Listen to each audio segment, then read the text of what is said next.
Olá! Apenas 24 horas após o plenário rejeitar a redução da maioridade para crimes graves, a Câmara dos Deputados colocou novamente o tema em votação e aprovou, na madrugada do dia 2 de julho, a proposta de emenda à Constituição que reduz de 18 para 16 anos a idade penal para crimes hediondos, homicídio doloso e lesão corporal seguida de morte. A manobra do presidente da Câmara, Eduardo Cunha, revoltou deputados contrários à mudança constitucional, gerando intensas discussões. Para virar lei, o texto ainda precisa ser apreciado mais uma vez na Casa e depois ser votado em outros 2 turnos no Senado. Mas o que vai mudar com a aprovação da nova proposta? É possível que os deputados voltem atrás? Quais os ganhos e perdas com essa decisão?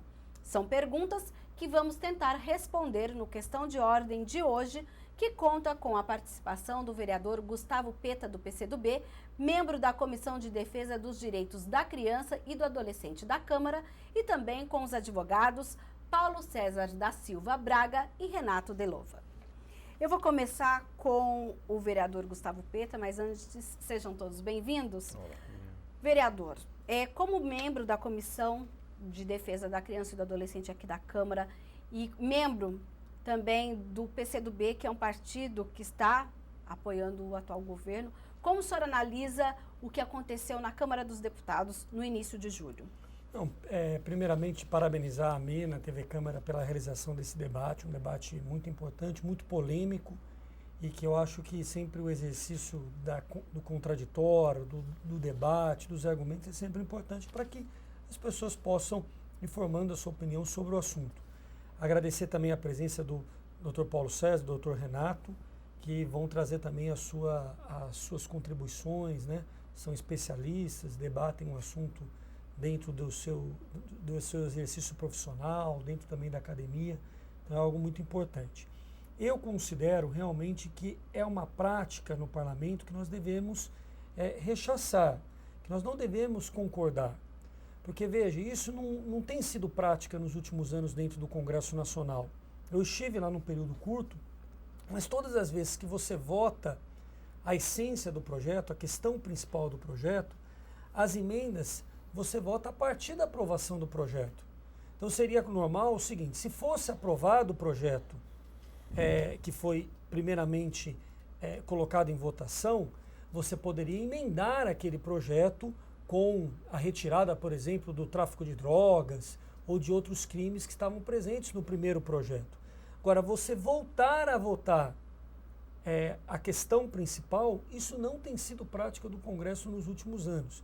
Então, para além da discussão de mérito, porque há um ponto no regimento que fala claramente que você só pode voltar a discutir e votar aquele projeto só numa legislatura seguinte, a partir do momento que você fez a votação principal. Mas o que então de fato aconteceu nessa manobra? O que aconteceu foi o seguinte, ele numa noite colocou o seguinte projeto em votação, um projeto que reduzia a maioridade penal para crimes hediondos. Sim. E qualificava ali os crimes hediondos. Perdeu no seguinte sentido, não teve maioria qualificada. A maioria dos deputados até concordavam com a proposta, mas não teve os 308, né? Teve 303. Né? Foram 5 votos que faltaram para ter a maioria qualificada. Na noite seguinte, ele colocou novamente o projeto com uma mudança. Tirou ali o tráfico de drogas, vamos dizer assim, um projeto mais ameno. No sentido, mas era o mesmo. Mas a essência era o mesmo, era reduzir a maioridade penal para aqueles crimes. Então não é algo muito questionável. Tanto que esse assunto vai acabar no STF, tanto na discussão do procedimento processual, vamos dizer assim, dentro do parlamento, como a questão de mérito. Mas agora, retirando um pouco o debate de mérito que a gente vai fazer aqui com os nossos especialistas, acho que não é algo que nós devemos aceitar, porque isso pode virar uma prática dentro do parlamento e é muito preocupante, porque o presidente da casa passa a ter um poder para além do regimento interno da casa. Né? Então, se ele pede a votação numa determinado assunto por quórum tá baixo, etc., ele tem o poder de no dia seguinte colocar praticamente a mesma votação. Enquanto isso, ele se articula para no outro dia. Ele ganha um tempo para poder se articular e utilizar do seu poder. É evidente que o presidente da Câmara dos Deputados tem muito poder nas relações internas. É ele que nomeia os relatores principais dos projetos, ele tem uma força muito grande entre seus pares. Então, eu fico preocupado, independente do mérito da questão. Acho que os deputados que entraram no STF questionando o procedimento, eles estão corretos, né? É evidente que é um tema polêmico. Esse tema ainda, Mina, passará por segunda votação na Câmara dos Deputados, irá para o Senado, né? Então, até lá, eu acho que é possível ter um entendimento mais consensual sobre o assunto. E qual é esse entendimento? É o entendimento de muitos juristas, é o entendimento do atual ministro da Justiça, é o entendimento do governador de São Paulo, que são de partidos diferentes, governador Geraldo Alckmin, do PSDB, ministro da Justiça, José Eduardo Cardoso, do PT. Todos entendem o seguinte, que a redução não irá enfrentar de fato o problema da violência e que talvez como resposta da sociedade que clama por um combate à impunidade, por uma ideia de uma justiça maior, que se possa o quê? Discutir o ECA, a aplicação do ECA. Então se discute o quê? Aumentar de 3 para no máximo 8 anos a aplicação das medidas socioeducativas. E isso seria no próprio ECA? Isso no próprio ECA, não precisaria de uma emenda constitucional. Okay. Então eu depois vou falar um pouco no mérito com a minha opinião sobre a redução, mas eu digo, hoje se caminha mais para isso, mas o Congresso acabou em uma votação, uma segunda votação do mesmo assunto, aprovando a redução para os crimes considerados graves. Sim, agora nesse momento nós vamos falar com o Dr. Renato. Dr. Renato, que parece que tem uma posição contrária àquilo que foi aprovado no Congresso, na Câmara dos Deputados, e a gente vai saber o porquê disso. Doutor, seja bem-vindo. Fale um pouquinho do seu posicionamento. Obrigado, Mirna. Prazer aqui estar com o vereador Gustavo, doutor Paulo César. O vereador colocou aqui algumas questões, apesar da articulação política, né, avaliada, ele fez alguns apontamentos que são interessantes. Primeiro, a gente derrubar esse mito de que a idade de 16 anos seria uma idade que as pessoas compreendem. Efetivamente, elas compreendem tudo, todos eles, né? Os adolescentes compreendem. Então, a defesa não é simplesmente reduzir a maioridade penal porque eles não compreendem. Eles compreendem. Agora, o que o Estado vai fazer? Onde nós vamos colocar esses jovens? Né? É a primeira preocupação. Agora, com esses debates todos que ocorreram e agora com essa votação, nós tivemos aí uma redução desses crimes, né? Para 3 crimes principais e já sugeriram uma possibilidade de criação de instituições diferentes. Uma instituição diferente da Fundação Casa e uma instituição diferente da própria penitenciária, onde ficam os maiores. Um intermediário, digamos Um intermediário, assim, né? E nós não queremos discutir ainda esse intermediário, não sei exatamente como isso vai ser realizado, porque observando como acontece com a Fundação Casa e com o presídio, né, nos dias atuais, nós temos já um número de pessoas muito grande, não temos um resultado efetivo, e a redução da maioridade penal, exatamente, ela não tem, pelos estudos, até pelas disciplinas propedêuticas, além do direito, não temos uma demonstração de que isso possa diminuir a criminalidade, né? A preocupação do adolescente, em geral, não é nem exatamente com a pena, né, mas com a punição. Então, o que está faltando é a punição, porque instrumentos jurídicos nós já temos, né, e temos bastante. E a sugestão aqui, colocar para o vereador, concordo, poderíamos mexer no próprio Estatuto da Criança e do Adolescente, que é uma legislação brasileira, efetivamente. Eu afirmo que é brasileira, porque assim como o Código de Defesa do Consumidor, se observou os problemas sociais, inicialmente, brasileiros, para poder, então, desaguar numa legislação. Diferente da maioria dos códigos que nós temos aqui no Brasil, que tem influências italianas, alemãs, né, e acabam não justificando a sua aplicação. Temos uma dificuldade muito grande nessa aplicação. Então, a modificação no Estatuto da Criança e do Adolescente seria talvez menos traumática, menos burocrática, utilizaria as fundações, instituições que já existem, né, talvez ampliando, talvez não para 8, para 7 ou para 6, mas trabalhando o que nós já temos, não uma criação de algo novo e como as manchetes colocam e até alguns argumentos, de que daríamos agora uma sensação de segurança, né? Aliás, a sociedade não quer mais sensação de segurança. Ela entende que quer, ela acha que quer, mas ela não quer isso, né? Ela quer uma outra coisa.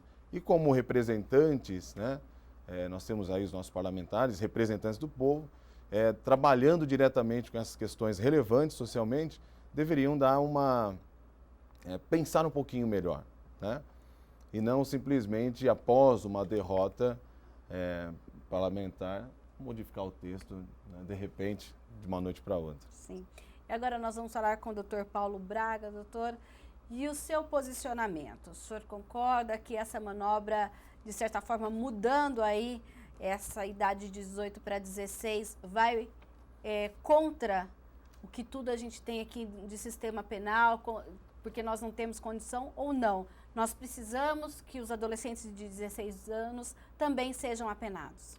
Bom, primeiramente eu quero cumprimentar você, Mina, parabenizar essa casa pelo espaço que tem disponibilizado para debates, né, de efetivo interesse da sociedade. Cumprimentar o vereador Gustavo Peta, o Renato Delova, sempre um prazer. Nós temos, e o Renato, feito inúmeras discussões dessas, né, nas academias, enfim, de toda a ordem, mas isso é muito saudável, né?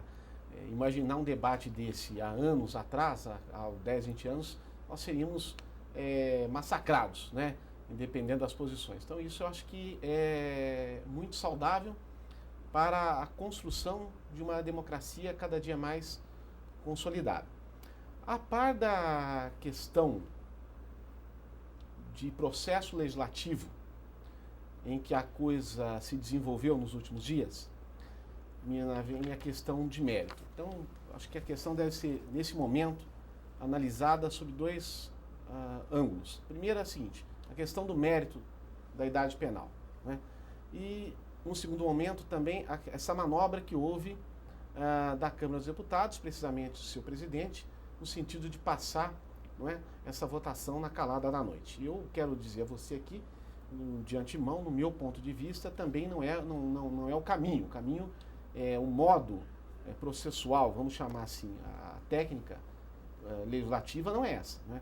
E, de fato, eu também passo a ter agora, a partir daí, dúvida acerca da constitucionalidade formal, né, da maneira que se deu esta votação. Eu até quero ousar aqui, de respeito a dizer que, ao que me parece, isso tende a ser declarado inconstitucional pelo STF. Sim. Pela maneira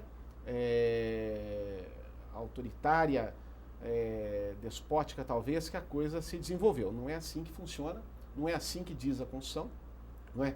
E não é assim que se constrói uma democracia. Bom, mas isso é uma questão formal. Agora vamos à questão do mérito. Do meu ponto de vista, nosso modo de pensar, eu acho que a sociedade tem aclamado cada dia mais por uma alteração da lei. Mas não é só também da idade penal, a lei como um todo, não é? O país está passando por mudanças, né? E a sociedade quer essas mudanças. Eu acho que é necessário, sim, a redução da idade penal, mas não da maneira como se pretende agora, aí alterando o ECA. Acho que precisa, sim, ter uma alteração no texto constitucional, precisamente no artigo 228, para adequar, né, a essa nova exigência da sociedade. Mas quando eu estou dizendo aqui sociedade, não é de uma parcela da sociedade, não. Sociedade como um todo, né? O jovem de hoje não é o jovem de 1988, de 1990, né? A sociedade evoluiu, o jovem evoluiu, então, a nosso sentir, a lei também precisa acompanhar esta evolução da sociedade. Logicamente, nós sabemos, né, que só isso, vereador, não vai resolver, mas é um caminho, né? É preciso ser dado o primeiro passo, né? Ao lado, aliado a isso, deve também a necessidade de políticas públicas, de educação, de saúde e tantas outras, que o Estado tem aí andado muito mal também nesse ponto. Mas é preciso ter um início, né? Me parece, no meu ponto de vista, eu tenho uma consciência nesse sentido, de que a redução da idade penal é um bom começo. Aliás, é o começo. Então, do nosso ponto de vista, precisa ser visto isso daí. Tá certo. No próximo bloco, nós vamos discutir um pouco melhor sobre esse começo, esse passo. A gente vai saber se é um passo adiante ou se é um retrocesso daqui a pouquinho no questão de ordem. Não saia daí.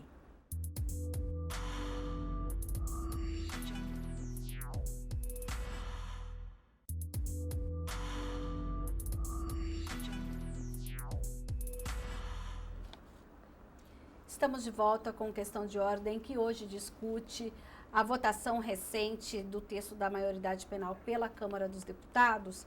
E no bloco anterior, o doutor Paulo falou que era preciso dar o primeiro passo.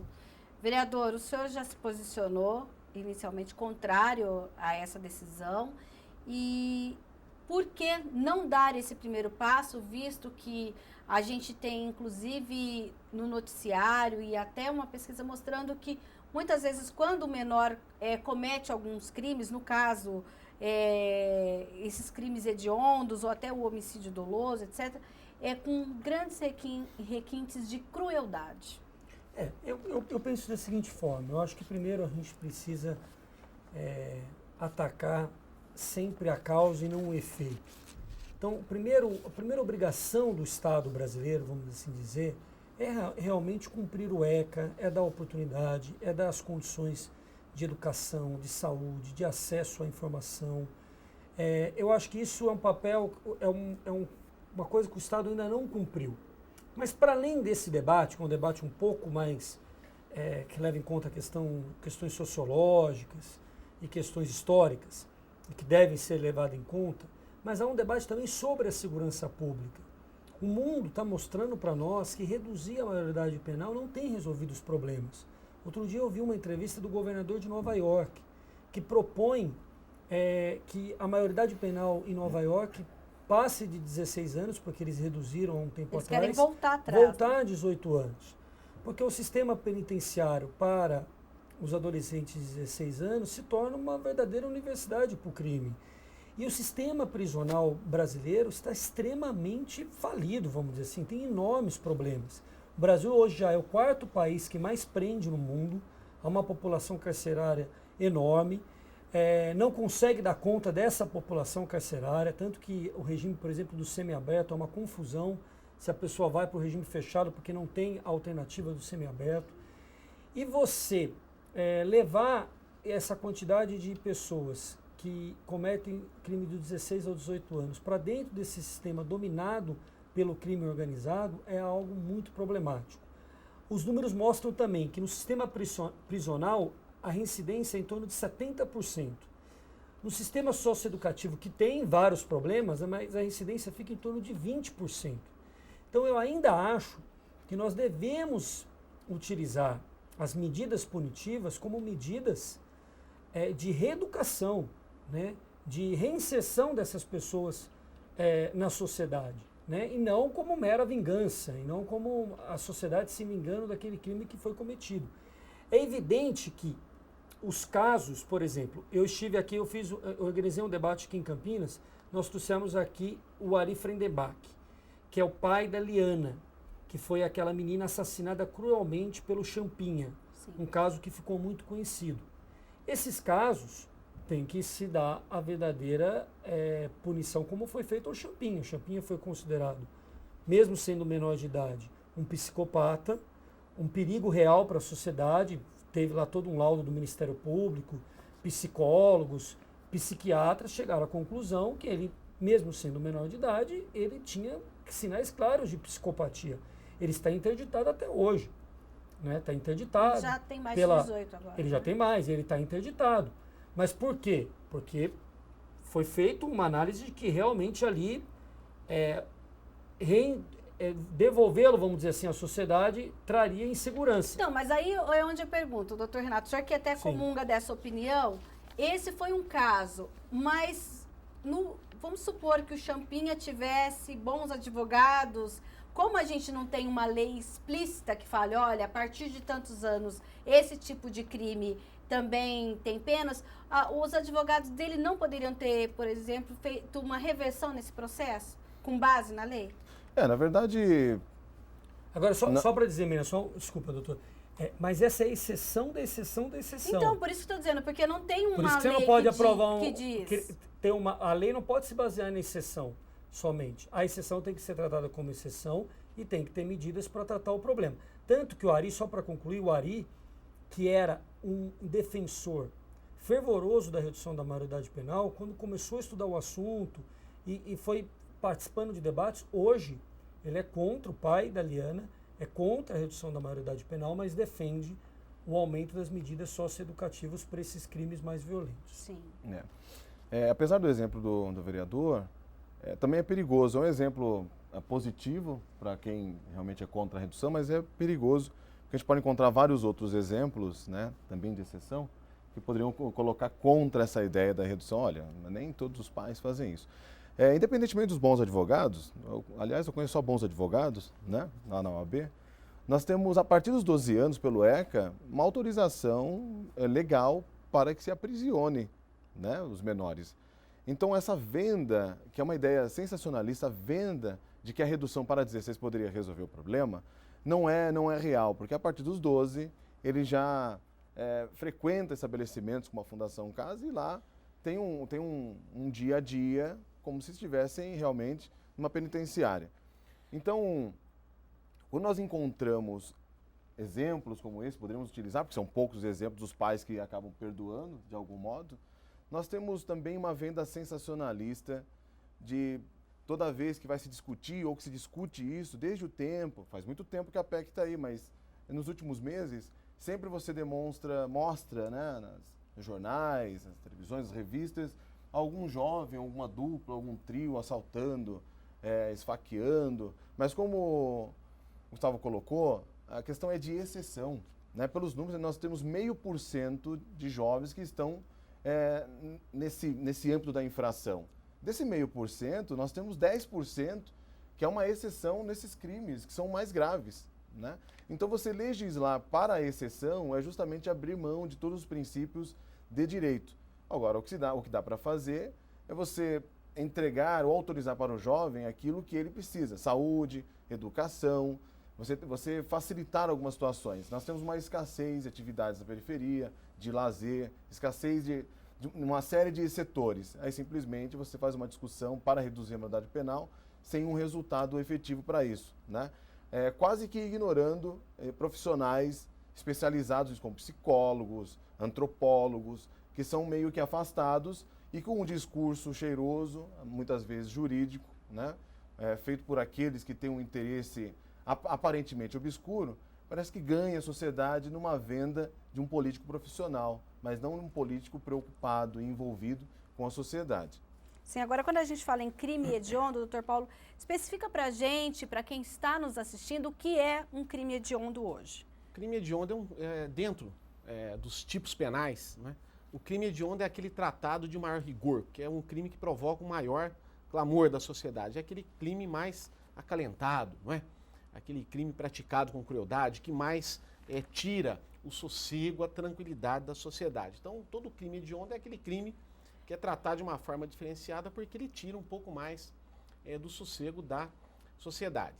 Agora, há uma questão que nós precisamos também sempre estarmos alerta, no seguinte sentido. Não raro, nós ouvimos o discurso seguinte: não, mas uma mudança na lei, uma alteração na lei que vai punir o jovem da periferia, e etc, e etc.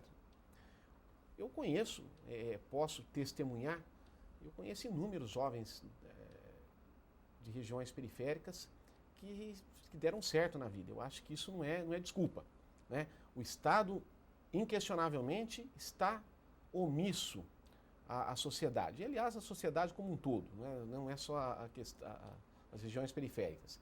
Mas isso não pode ser escudo para não se colocar as coisas no devido lugar. Então, mas doutor, não era preciso antes, então, de se tomar um posicionamento desse de redução da maioridade penal, resolver problemas como nas nossas penitenciárias, no caso de São Paulo, da Fundação Casa, para se ter uma melhor estrutura, para depois se pensar, então, em partir para uma emenda à Constituição? Pois é, a emenda à Constituição ela deve trabalhar a possibilidade da punição. E, paralelo a isso, o Estado, aliás, a própria Lei de Execução Penal, a Lei 7.210 de 1984, ela já impõe ao Estado o dever de garantir dignidade ao encarcerado. Então, nós vamos alterar a Constituição e exigir que o Estado cumpra a sua parte. Vem aí, porque no papel isso é bonito, né? funcional. Mas nós estamos vivendo um novo tempo, viu, Mena, da questão das atividades, dos serviços públicos, à medida que nós estamos vivendo o tempo de um neoconstitucionalismo, um tempo do ativismo judicial. Esse juiz que manda comprar remédio, que manda disponibilizar a vaga na creche, também é um juiz que está exigindo do Estado agora condições no sistema prisional sob pena de mandar soltar os que lá estão, como aconteceu agora recentemente uma decisão judicial nesse sentido, né? Então nós estamos também, o judiciário está atento a isso e tem feito um papel maravilhoso, no meu modo de pensar. Então já há uma lei que impõe, desde 1984, né, que impõe o dever do Estado em garantir um sistema prisional de qualidade. O que precisa é o Estado cumprir com essa lei, precisa punir um pouco mais os gestores públicos por improbidade administrativa todas as vezes que violam esses sistemas legais. Nós precisamos só aplicar a lei, né? Então, a redução da idade penal é um passo que precisa ser dado apenas nesse sentido de possibilitar essa punição. Porque o dever, o Estado já tem, já está na lei desde 1984, é bom que se frise. Mas então, essa questão, na sua visão de trabalhar os 16 anos, é trabalhar aquela exceção que o vereador citou. Não. Ter a possibilidade de, quando acontecer um caso, o vereador deu exemplo, o caso do Champinha, mas de outros casos, a gente teve também ainda no primeiro semestre, aquele caso dos 4 garotos. Sim. Que, né, aconteceu tudo aquilo com aquelas meninas, claro que tinha um maior envolvido. Exato. E parece-me, não sei, o vereador vai poder dizer, inclusive, se posteriormente o governo vai mandar algum tipo de projeto para que, no caso de maiores envolvidos nesses, que a lei ainda seja mais rigorosa do que é. Eu queria que você fizesse essa análise. Eu vou só até me permitir, sabe, se eu posso fazer uma colocação. Já há uma lei que pune o maior, que é a lei de corrupção de menores. É um tipo penal, corromper menores, né? Então também já é essa lei que vai punir o maior que conduz o menor para o crime, né? Tá. Então, esse é um ponto também que precisamos deixar claro. Eu sou a favor da redução global, vamos chamar assim, redução da idade penal de forma pontual. Há os casos excepcionais como esse do Champinha, né? Mas que de fato é exceção. Eu acho que o que efetivamente a sociedade clama, precisa, é a adequação. Porque, Nina, tem uma questão. O que levou o legislador, em 1988, a fixar em 18 anos a idade penal? Por que não foi fixado em 20, 25, 17, 15? Critérios, né, psicológicos. Ou seja, se presume que com 18 anos o jovem tem uma maior visão, uma maior responsabilidade. Veja que é algo tão sem o mínimo de lógica, que se você praticar um crime faltando 1 minuto para completar 18 anos, deixa de ser crime para ser ato infracional. Passou 1 minuto do dia do seu aniversário, você praticou um crime. Quer dizer, então em 1 minuto o jovem tem esse discernimento do que é e do que não é. É ilógico, é um sistema ilógico. É a necessidade de adequar a lei, não é, a um jovem de hoje, a um jovem de 16 anos que pratica seus crimes com a certeza de que deixará a delegacia de polícia, a vara da infância, o Ministério Público da Infância e Juventude, antes dos policiais que lá o levaram escoltados. Ele tem a certeza da impunidade. Isso é uma realidade. Nós temos que... É doído falar isso, não é? É doído falar isso. É o nosso futuro. O futuro do Brasil está nos jovens. É doído. Mas é a dura realidade. Nós precisamos punir o jovem de hoje para que ele não se torne o líder do crime organizado de amanhã. A Fundação Casa, eu conheço algumas, é muito distante de uma penitenciária. Diga-se de passagem, não é um hotel 5 estrelas, evidente, mas é muito diferente de uma penitenciária. Nós podemos fazer uma comparação, a Fundação Casa aqui em Campinas, não é? E o complexo penitenciária de Hortolândia. São mundos manifestamente, você vai do céu à terra, não é? É do 8 ao 80, são extremos, né? São situações... Então, mas colocar, por exemplo, esse jovem de 16 no CDP, por exemplo. Porque esse jovem de 16 de hoje, ele é um jovem que ele tem condições de estar lá, porque ele tem a mentalidade daquele de 18, 20, 21. Porque na verdade, usando até esse próprio argumento, é que eu digo, quando eu disse de um dado que é um dado real, a incidência no sistema prisional é de mais de 70%. Na Fundação Casa é de 20%. Então nós pensamos o sistema prisional como um sistema para reinserção das pessoas na sociedade, para punição, mas para reeducação, ou pensamos só na lógica de punição e na lógica de vingança do Estado? Aí a gente vai cair lá na lei do talhão, que é lá dos primórdios da humanidade, que era o olho por olho, dente por dente, e isso não resolve o nosso problema. Porque, na verdade, esse sistema prisional mais severo, vamos dizer assim, e às vezes com requintes de crueldade, por não respeitar os direitos humanos e por não respeitar a lei de execução penal, esse sistema prisional tem tornado pessoas, às vezes, até com crimes considerados mais leves, em criminosos em potencial do crime organizado que existe no país. Muitas vezes a pessoa entra no sistema prisional e sai refém do crime organizado. Isso é a coisa mais comum que tem. E passa a praticar crimes mais graves, inclusive, de acordo com o nosso Código Penal, do que antes. Então, por isso que eu não vejo na redução da maioridade penal uma relação de causalidade entre aumentar a punição e diminuir a violência. Qual é o exemplo disso? Né? Esse menino de 16 anos não comete crime porque ele acha que não vai ser preso, aí quando ele faz 18 anos ele deixa de cometer crime? Eu nunca vi isso também. Quando ele faz 18 anos ele continua fazendo o crime da mesma forma, mesmo sabendo que agora ele vai para o sistema prisional, porque ele está tão desconectado do Estado, da sociedade como um todo, que para ele não está... Se ele vai pegar 2 anos, ou 3, ou 4, ou 5, a comunidade que ele está envolvida ali, muitas vezes em torno, na grande maioria deles, em relação ao tráfico de drogas, tudo isso acaba levando depois para outros crimes, é a forma que ele vê, inclusive, de ter uma ascensão social, de ter maior protagonismo, de ter possibilidade de comprar a moto dele, o carro dele, e ele vai para o crime organizado, infelizmente, porque o Estado não oferece outra perspectiva. Evidente que o doutor falou uma coisa verdadeira. Existem exemplos e que nós devemos sempre elogiar e ver com bons olhos, e eu conheço muitos, né, jovens, pobres, que conseguem superar toda aquela realidade, ter uma vida digna, honesta, bem-sucedida economicamente ou não, mas uma vida honesta e séria, né?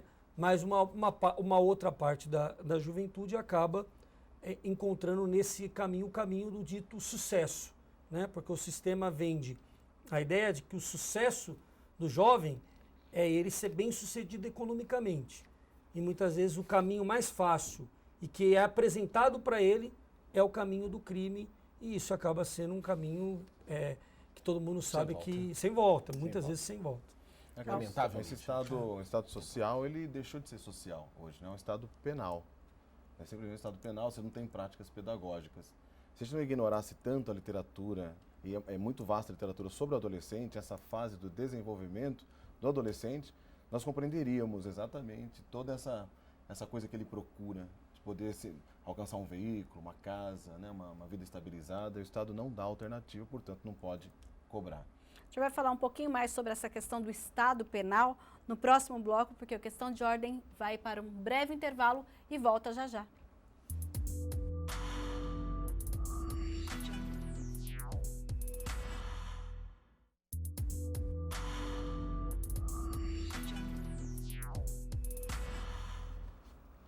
Estamos agora no último bloco do Questão de Ordem, que hoje discute a votação recente do texto da maioridade penal pela Câmara dos Deputados. E o doutor Delova ficou de explicar para a gente o que é esse Estado penal. O Estado, ele normalmente tem uma consequência social, né, a partir de uma organização administrativa, política, jurídica. essa organização jurídica, ela passou a ser ignorada de um tempo para cá, né? Então, o Estado Penal, ele aparece como um grande remédio para resolver os grandes problemas sociais. Então, perguntando até para alguns parlamentares, a gente acompanhava isso, quais eram os motivos efetivos para se votar uma redução da maioridade penal, muitos não sabiam exatamente como expor, ou quais eram exatamente as consequências disso. A gente faz um trocadilho. Quando você tem um filho doente, tem um termômetro, você descobre que está com febre, e o Estado parece que colocou esse termômetro na sociedade, e quando aponta lá a febre, ao invés de você resolver, você faz o quê? Você quebra o termômetro como se pudesse resolver todos os problemas sociais. Então, esse Estado penalizador é aquele que está distante de formulações de resolução de problemas. Esse Estado organizado jurídico, é importante dizer que a lei, ela não resolve absolutamente nada, né? A lei é um resultado da questão cultural, do desenvolvimento social. A lei deve ser um resultado. Quando a sociedade começa a compreender, alguns juristas, de que a lei ela aparece como um paradigma e que a partir da lei tudo pode ser modificado, então você esquece a ideia do Estado pedagógico, o Estado social, passa para esse Estado penal, e a sociedade aguarda como se o Estado fosse um grande assistencialista, né? E o Brasil não é assistencialista, não deveria ser, pelo menos. O Estado social não deve ser assistencialista. Então, a legislação constitucional nossa tem muita influência de várias constituições do mundo, especialmente da França. Só que numa sociedade como a França, pelo menos naquele período histórico, a sociedade vem construindo a sua lei, porque a lei sempre é um resultado. Quando você coloca a lei, primeiramente, aí eu discordo desse aspecto, doutor Paulo, com todo o respeito, manejar ou diminuir a lei para depois trabalhar algumas questões, isso não vai resolver. Isso é dar uma resposta vazia, né, Nós fizemos um movimento inverso, é isso? Exatamente. Né? Bem, a gente está no último bloco, infelizmente não temos muito tempo, mas agora, qual é a avaliação, inclusive o doutor Delova colocou, que muitos parlamentares não conseguem responder porque votaram sim ou não. Muitos deles, inclusive, colocaram nas redes sociais, sim, a maioridade penal, etc.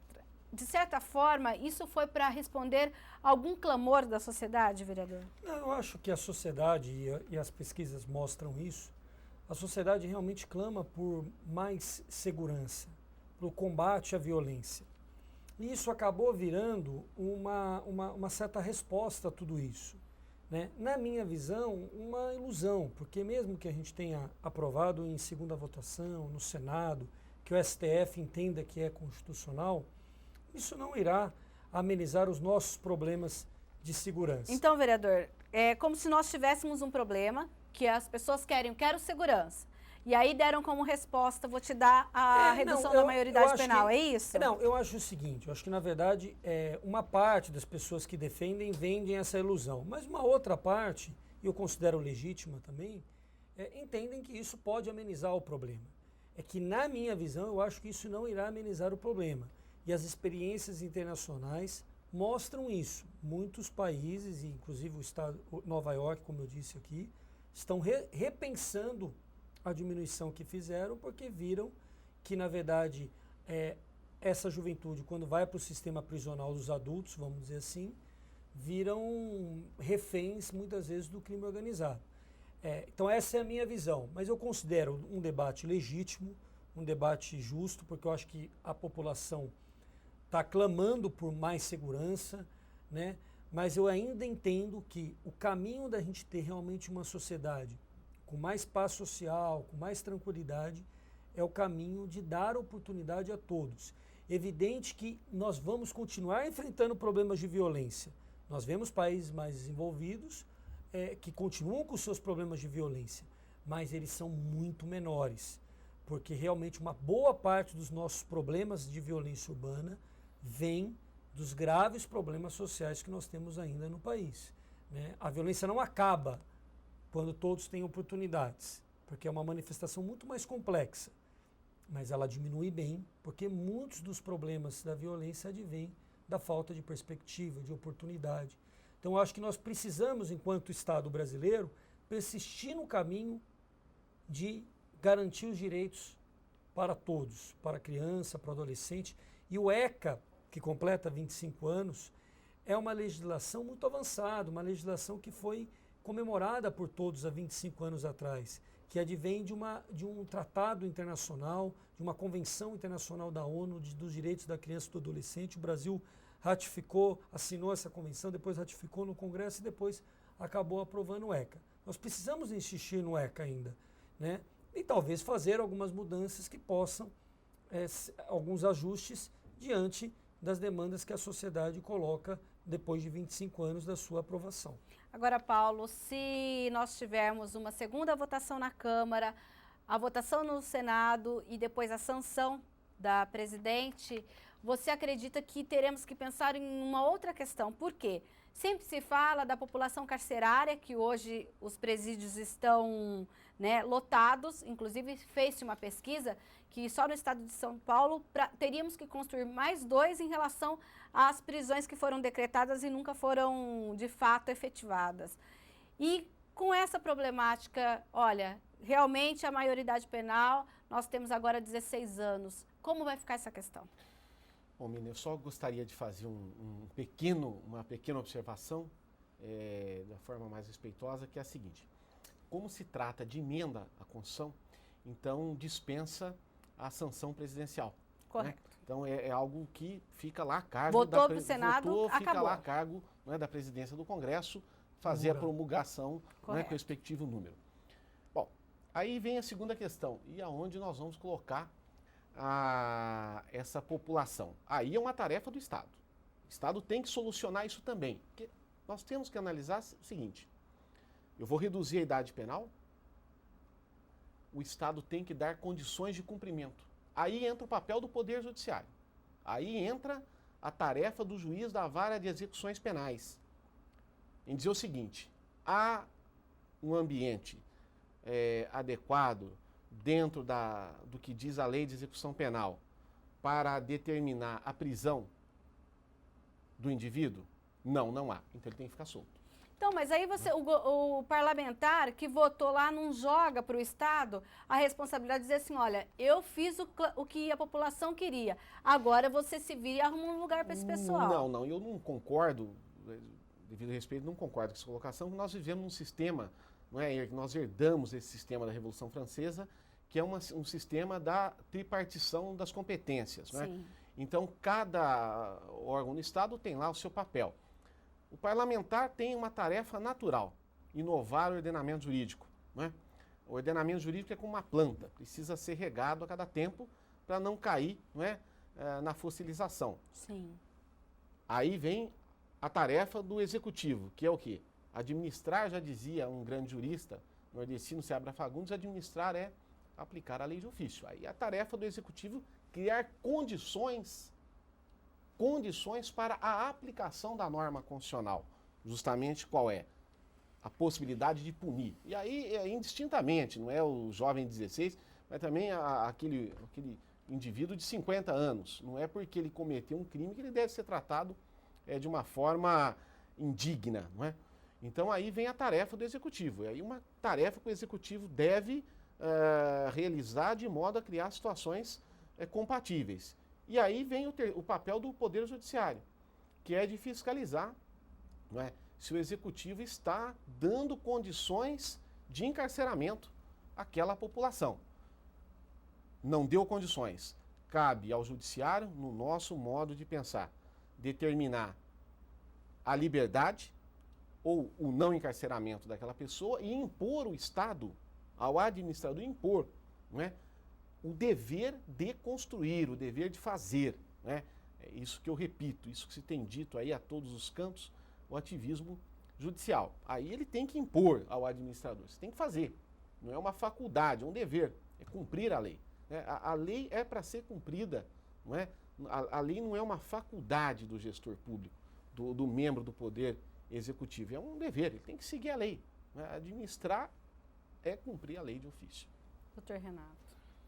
É estranho que a gente veja, né, essa divisão dos poderes. No final, parece que há uma tentativa de fiscalização, né, e de diálogos, quando na verdade, nesse começo agora, me parece que essa tripartição dos poderes é muito bacana, muito bonita, herdamos aí, mas ela não se aplica, né? Até porque a gente veio assistindo o legislativo mandando no executivo, vice-versa, o judiciário meio que sendo também pressionado. Então a necessidade do diálogo desses poderes deve ser realizado antes de cobrar as atribuições desses mesmos poderes, né? Porque parece uma desculpa, olha, vamos tentar fiscalizar, mas não há um diálogo antecipado. Porque enquanto se discute essa redução da maioridade penal, tentando resolver todo o problema social, você tem lá aprovação de passagem de avião para a esposa, para marido de parlamentar, você tem a discussão meio a toque de caixa da terceirização. Então, quer dizer, todas as discussões relevantes são trabalhadas meio que vendendo para a sociedade se apega num ponto, esquece de um outro ponto, deixa de compreender a situação e depois simplesmente a sociedade não sabe nem como cumprir, como é que nós vamos instituir essas novas fundações, essas novas casas, quer dizer, como é que a gente vai recepcionar? E a sociedade vai esquecer disso, né? Então, essa venda aí, o Gustavo colocou bem, essa venda ilusória, né, apesar de legítima, e é isso que nós estamos fazendo, nesse diálogo, é legítimo, as diferenças, os pontos de vista são interessantes, são legítimos. Só que nós temos que fazer um apontamento aqui para a sociedade também fazer essa cobrança, porque se for votado e aprovado, a PEC como ela está, eu vou ter que pensar então numa outra maneira, porque eu já não posso mais falar de não redução, porque já foi. Aí né? surge uma outra questão, então. Tem que chegar num outro ponto de como cobrar isso do Estado, de que maneira eu poderia ajudar a fiscalizar como cidadão, né? Então é isso que a gente vai ter que fazer. Mas até lá, nós continuamos nessa bandeira de contra a redução penal e cobrando do Estado atividades que ele já deveria ter feito e dar condições aí para a sociedade, mostrando alternativas para desenvolvimento de potencialidades. Agora, Gustavo, nosso tempo está acabando.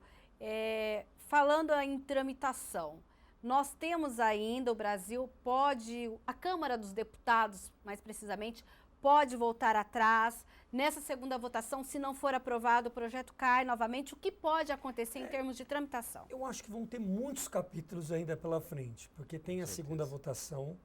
É evidente que a segunda votação pode negar, vamos dizer assim, o que foi aprovado na primeira votação. Depois tem o Senado, que é uma outra casa, outros personagens. Mas a liderança discussão. É a mesma, não Sim, é do mesmo partido. Mesmo partido. Mas eu percebo que há algumas diferenças, por exemplo, no próprio posicionamento em relação ao tema do presidente Eduardo Cunha e do presidente Renan Calheiros. Mas, de qualquer forma, há um debate que será feito no Senado e depois, com certeza, tanto na questão processual, da questão legislativa, como na questão do mérito, esse tema vai ser debatido no STF. O ministro Marco Aurélio, por exemplo, já se posicionou dizendo, afirmando a inconstitucionalidade do procedimento legislativo adotado pelo presidente Eduardo Cunha. Isso já foi um posicionamento público dele. Então, aí só colocar uma questão, não corre o risco, então, de certa forma, politicamente falando, quem votou a favor dizer, olha, eu fiz a minha parte, mas agora não virou lei, já esperando que acontecesse isso, que o STF se posicionasse dessa forma? Aí é uma possibilidade? Pode ser uma possibilidade de parte dos deputados, mas eu acho que tem alguns deputados que querem aprovar mesmo. Porque acham que esse é o caminho. Tem a bancada, por exemplo, muito conhecida no Congresso, a bancada da Bala, por exemplo, que atuou de maneira fortemente para a aprovação do projeto, né? Então, eu acredito que vão ser vários capítulos. Então, assim, da minha parte, das discussões que a gente tem feito na Comissão da Defesa da Criança e do Adolescente, a gente vai continuar atuando no sentido de mostrar para a sociedade de que essa não é a saída. Muitas vezes falam, por que 18 e 16 anos? Agora, vamos fazer uma reflexão. Uma família de classe média, tudo. Hoje a emancipação se vê com 18 anos.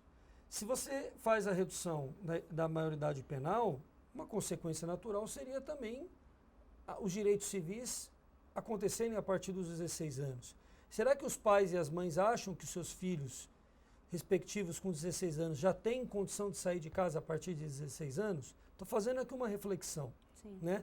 Na maioria das vezes acham que não tem condição de sair nem com 18, porque já é muito cedo. Geralmente, hoje há um prolongamento, vamos dizer assim, da juventude, da manutenção das pessoas dentro da casa, dentro da classe média, né? Então, com 16 anos serve muitas vezes para a família dos outros, né? Mas para a minha família não. Então, a sociedade tem que refletir em torno disso. E eu não acho que esse seja o melhor caminho. Acho que o melhor caminho é a gente conseguir fazer com que o Estado realmente cumpra o seu papel e que a gente possa, lógico, ter as medidas punitivas, socioeducativas, para reinserir, reeducar essas crianças e esses adolescentes para que eles possam voltar à sociedade de uma maneira mais saudável, mais integrada e trazendo menos problemas de violência. Agora nós temos 30 segundos.